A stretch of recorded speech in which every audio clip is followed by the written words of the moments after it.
CFM, en Tarn-et-Garonne, le MAG. Madame, monsieur, bonjour. Rémi Taureau est là avec vous pour la prochaine demi-heure.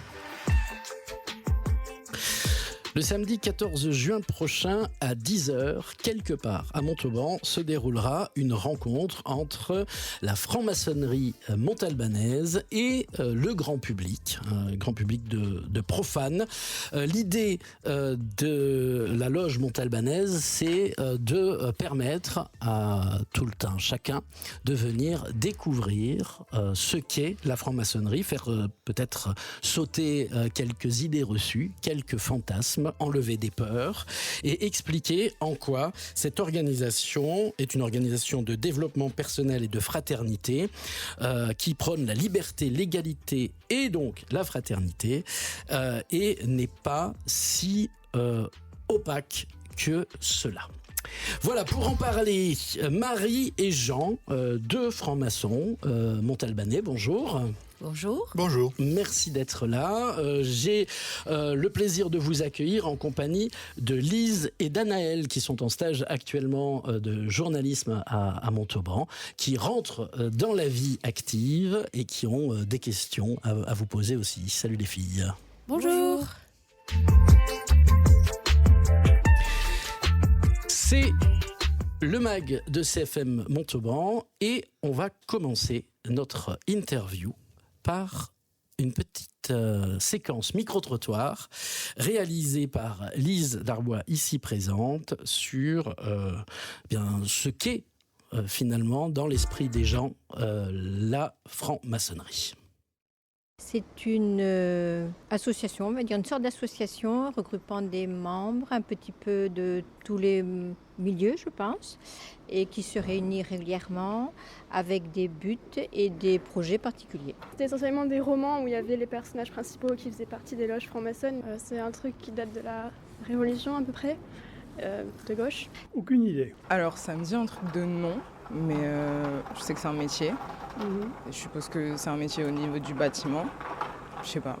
C'est maçon, du même pour moi, non? Disons que c'est une genre d'association, de construction au niveau des bâtis. Tout ce qui est architectural, tout ça, tous les bâtisseurs se rejoignent au niveau de la franc-maçonnerie. J'ai deux réponses possibles. Soit c'est des franchement maçons, donc des artisans qui historiquement ont marqué des choses, soit je crois que c'est une institution secrète. Et comme disait Coluche, les institutions secrètes, c'est très moyen. Alors voilà quelques réflexions glanées ça et là dans les rues montalbanaises à propos de la franc-maçonnerie. Marie et Jean, vous êtes ici pour lever ces doutes ou ces questionnements qu'on vient d'entendre. On a entendu de tout, hein, du fantasme, de la méconnaissance aussi. Oui, tout à fait.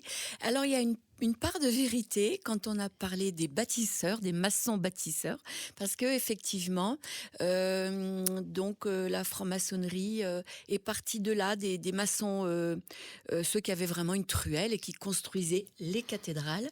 Et puis après, on est passé de l'opératif au spéculatif. Et maintenant, on a plutôt un travail philosophique, donc de réflexion, de travail sur soi. Alors effectivement, il y a un côté secret, c'est-à-dire qu'on ne chante pas sur les toits « je suis franc-maçon » ou « franc-maçonne ». C'est quelque chose qu'on garde en soi parce que il y a beaucoup de gens qui, justement, par méconnaissance, vont avoir peur des francs-maçons. Ils vont se dire c'est un pouvoir occulte.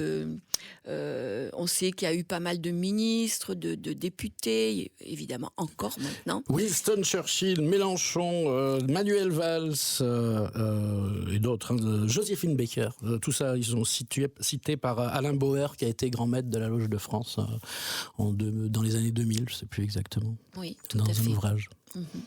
Une question peut-être de suite d'Anaël. On dit souvent que le silence, ça crée le fantasme. Vous dites que vous voulez vous ouvrir au grand public, mais est-ce que c'est pas un peu votre stratégie de le créer, ce fantasme, en restant opaque, justement ?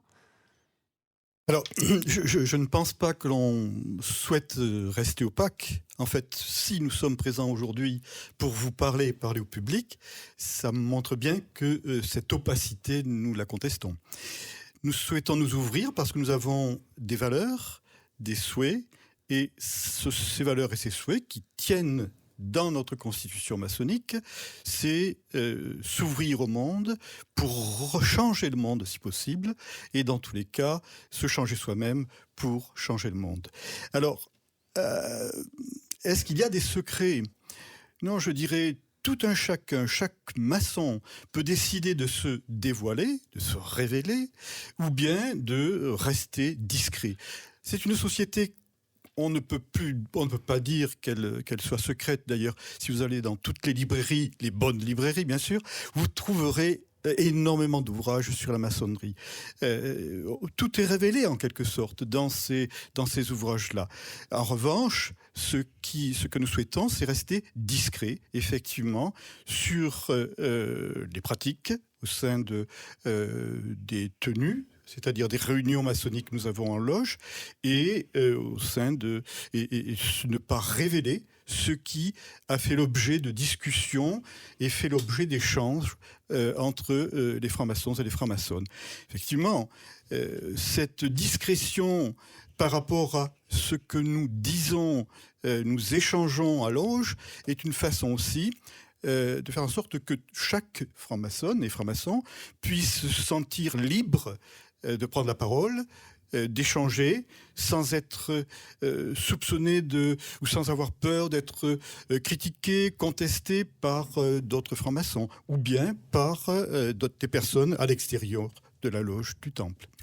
Jean et Marie sont nos invités dans le MAG aujourd'hui, francs-maçons à Montauban. Vous organisez le samedi 14 juin à 10h, quelque part, vous nous direz pourquoi ce quelque part, une rencontre avec le grand public. Pour s'y inscrire, je le dis déjà une première fois, il faut envoyer un mail, mais il y aura le lien évidemment sur la page du podcast. C'est contact lumière étant au pluriel, tout se tient, contact lumière82@gmail.com. Vous l'avez dit, Jean, vous avez parlé de changer le monde. Pour ça, il faut avoir de l'influence. C'est encore un micro-trottoir réalisé par Lise que je vous propose d'écouter. L'influence de manière secrète, donc c'est très embêtant en fait. Pour moi, c'est une organisation qui est plutôt secrète et qui va chercher à influencer le pouvoir en intégrant dans son cercle des personnes qui ont une influence dans les gouvernements et toutes les sphères de pouvoir. Mais on n'est pas au courant, enfin, c'est très très opaque en fait. Et c'est une pratique qu'on pourrait qualifier de lobbying, mais qui est très informelle en fait. Voilà, dans leur réseau proche, les gouvernements ont sans doute très probablement des francs-maçons. Je n'ai aucune idée. Peut-être la société, oui, la politique, je sais pas trop. Par rapport à leur action de construction, de développement des villes, tout ça, oui, ça peut se voir. Ils interviennent énormément au sein du pouvoir. Il y a beaucoup de membres, que ce soit en France, que ce soit aux États-Unis. Ils ont une grande influence sur les politiques qui sont menées dans les différents pays. Alors, grande influence, est-ce que vous avez une grande influence ? Est-ce que vous la recherchez, cette influence Marie, Jean ?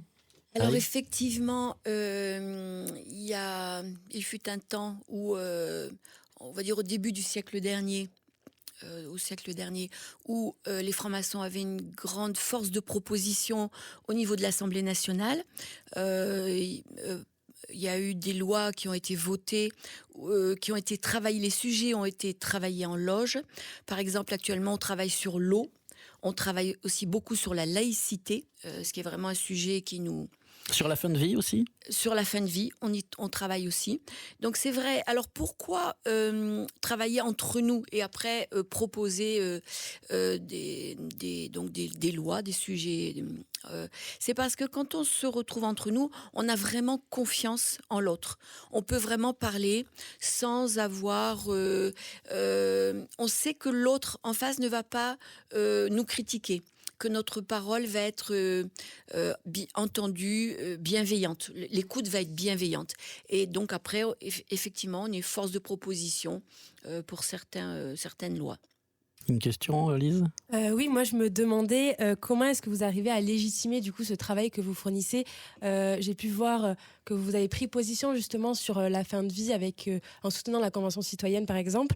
Et je me demandais comment vous arrivez à légitimer en fait ces prises de position alors même que vous êtes très opaque et on peut peut-être contester justement les pratiques démocratiques en tout cas de ces prises de position. Ce que l'on peut dire, c'est que le président de la République rencontre les francs-maçons.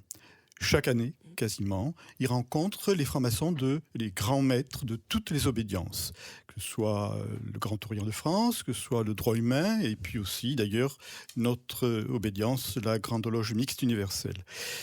Alors, déjà, il n'y a pas d'opacité. Déjà, il y a rencontre entre les politiques, y compris d'ailleurs le premier des politiques, qui est le président de la République, et les instances maçonniques.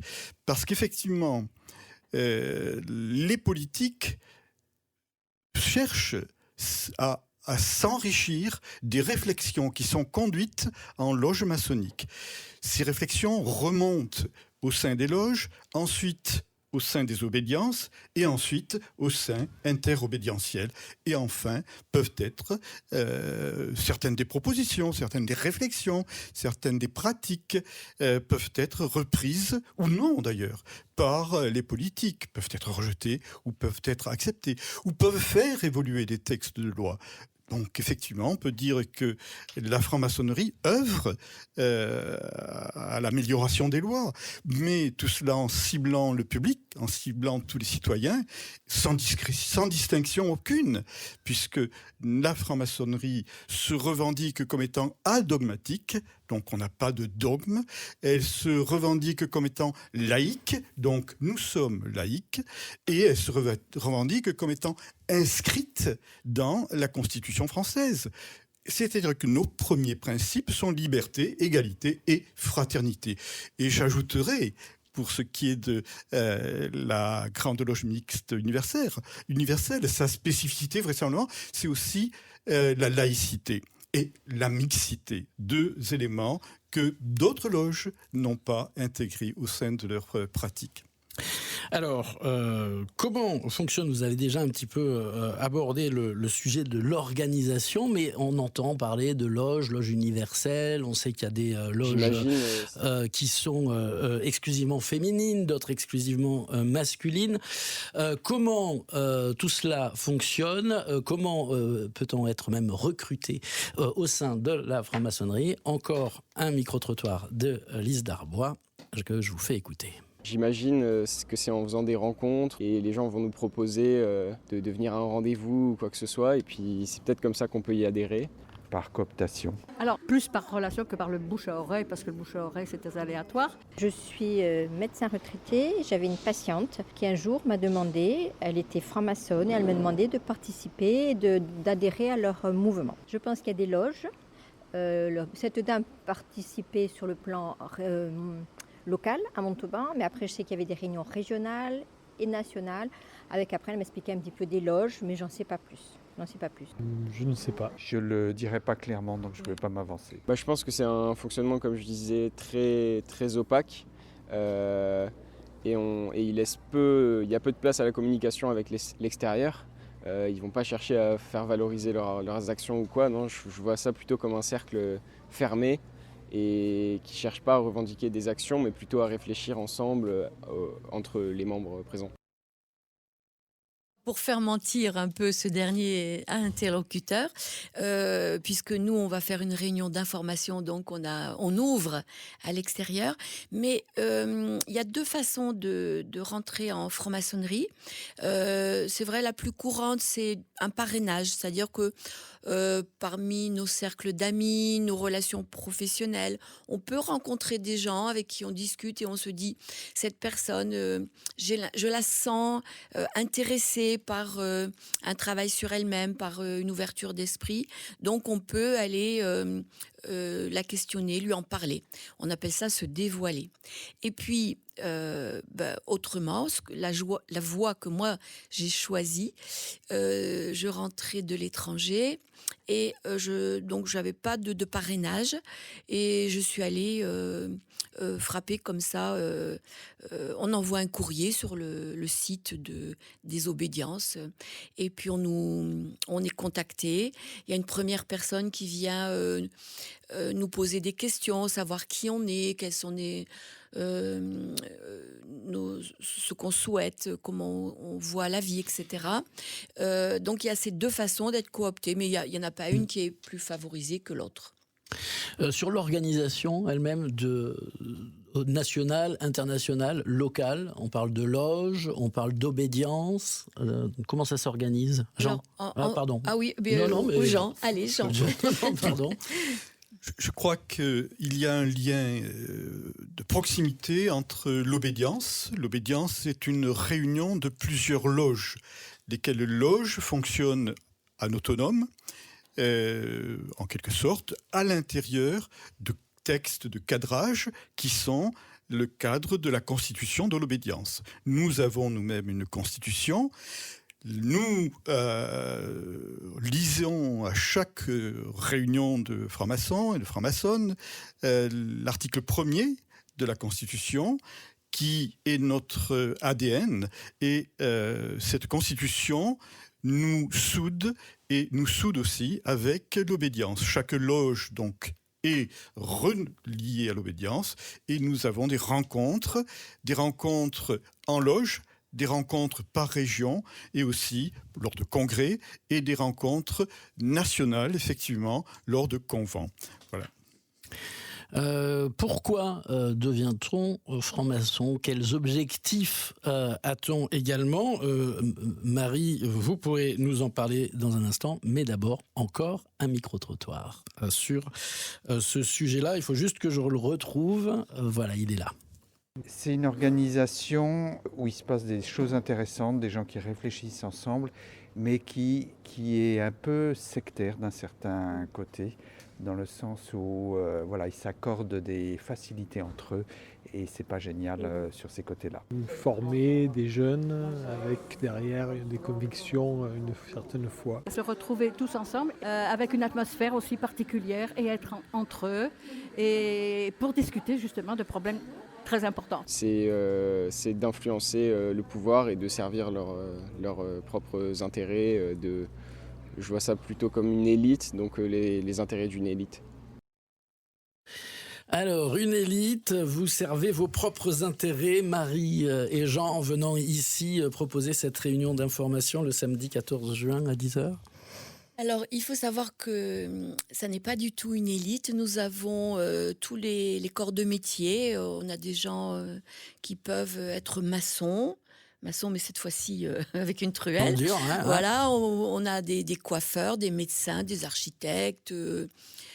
Voilà, donc on a un petit peu tous les corps de métier, donc et pas d'élite. Qu'est-ce qui les motive alors, tous ces gens, cette société civile? En fait, si on regarde bien, on s'aperçoit qu'actuellement, on a des difficultés à entrer en contact avec les autres, à dialoguer.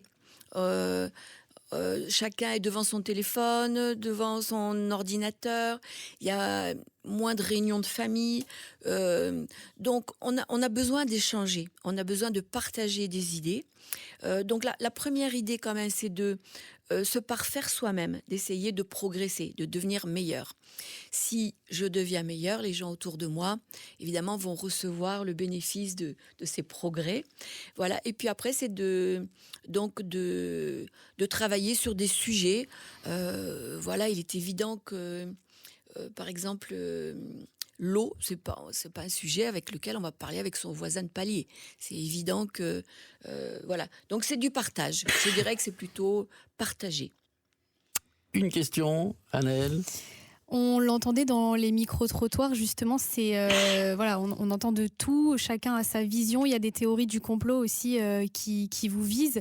Comment vous réagissez face à ça? Est-ce que vous comprenez qu'on puisse penser ça de la franc-maçonnerie? Oui, effectivement, c'est ce qu'on entend souvent.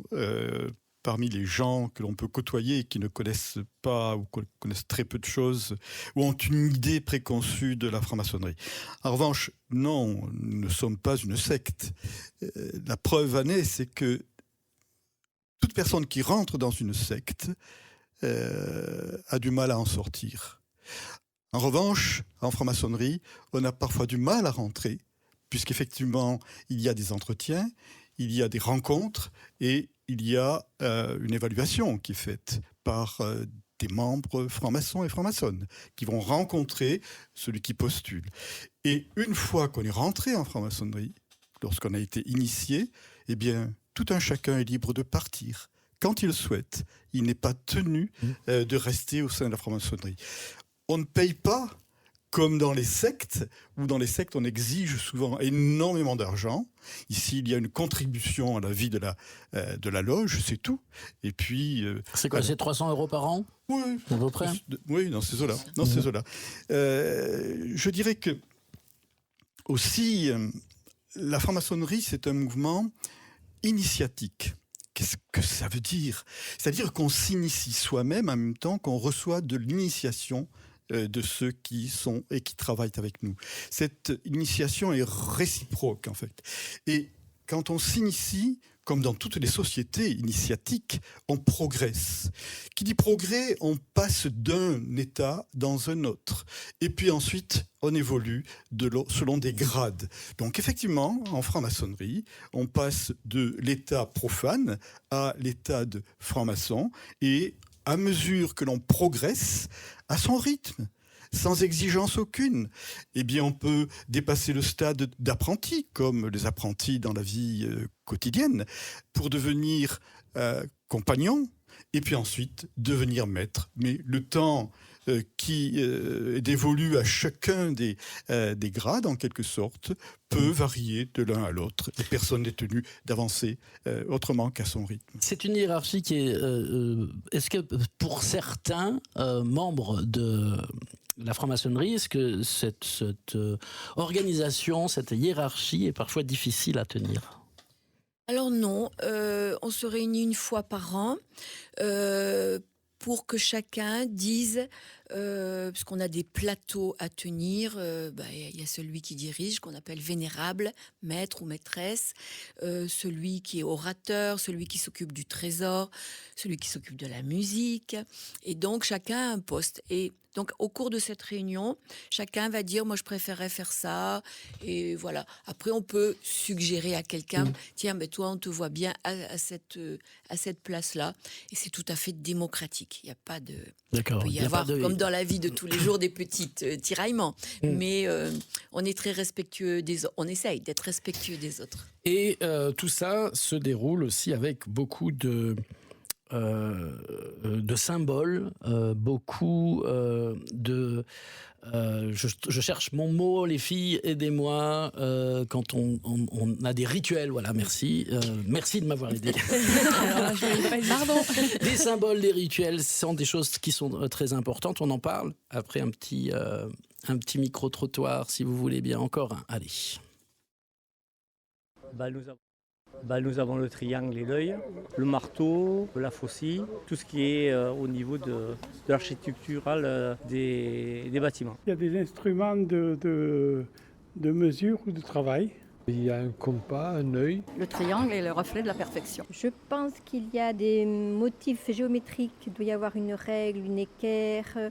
Je pense qu'il y a des choses comme ça, un petit peu de la maçonnerie, des outils des maçons. Il y a un marteau et une faucille. Non, je crois que là, on n'est plus dans un régime stalinien. Donc, on va laisser faucille et marteau de côté. En revanche, il est vrai, comme le dit cet interlocuteur, que nous avons des outils et que le marteau ou le maillet, ce qu'on appelle un maillet, va servir aux francs-maçons à taper sur un ciseau, lequel ciseau va entailler une pierre, puis cette pierre qui est brute, extraite de la terre en quelque sorte, va peu à peu se raffiner, peu à peu s'émousser pour devenir une pierre bien conçue qui va s'insérer à l'édifice, puisque comment fait-on des cathédrales, comment faisait-on des cathédrales et comment fait-on des travaux de maçonnerie en prenant une pierre brute et puis ensuite en la faisant rentrer dans un mur pour créer et construire. Et ce même processus, en fait, est celui qui s'applique à chaque personne, à chaque franc-maçon et franc-maçonne individuellement. Il doit lui-même travailler sur lui-même. Il est lui-même une pierre qui va intégrer un édifice, qui va intégrer un mur, qui va intégrer une construction. Pour ce faire, il doit s'émonder, il doit devenir lisse, et il doit pouvoir prendre la place dans la construction. Je me tourne à nouveau vers Lise et Anaëlle. Lise, une question ? Bon, je vais essayer d'improviser. Tout à l'heure, je vous ai parlé de la Convention citoyenne, par exemple, et j'ai l'impression que c'est un peu, on recherche aujourd'hui un nouveau modèle pour compléter la démocratie qui se rapproche un peu des francs-maçons. Enfin, la Convention citoyenne, c'est des personnes qui viennent de tous milieux, qui vont réfléchir à des sujets. Vous n'avez pas peur que ça vienne remplacer les francs-maçons, ou au contraire, vous voyez plutôt ça comme un appui pour compléter justement vos réflexions ? Oui, franchement, moi je le vois plutôt comme quelque chose de complémentaire. Plus on est de gens de bonne volonté qui ont envie d'avancer, d'être positifs, de créer quelque chose, de réfléchir, d'échanger, ça nous ressemble complètement. Et au contraire, on a très envie que d'autres personnes viennent nous aider et construire avec nous. On arrive au bout. On est quand même dans un monde au XXIe siècle où il y a les réseaux sociaux, où ça devient compliqué parfois de réfléchir. Hein, vous l'avez dit en ouverture de cette émission. Donc, comment vous vous positionnez ? Vous avez, je sais pas, une page Facebook de la franc-maçonnerie à Montauban, un TikTok, un Instagram, peut-être un compte Twitter ou X, Jean ? Alors non, notre obédience a un site internet sur lequel tout un chacun peut aller.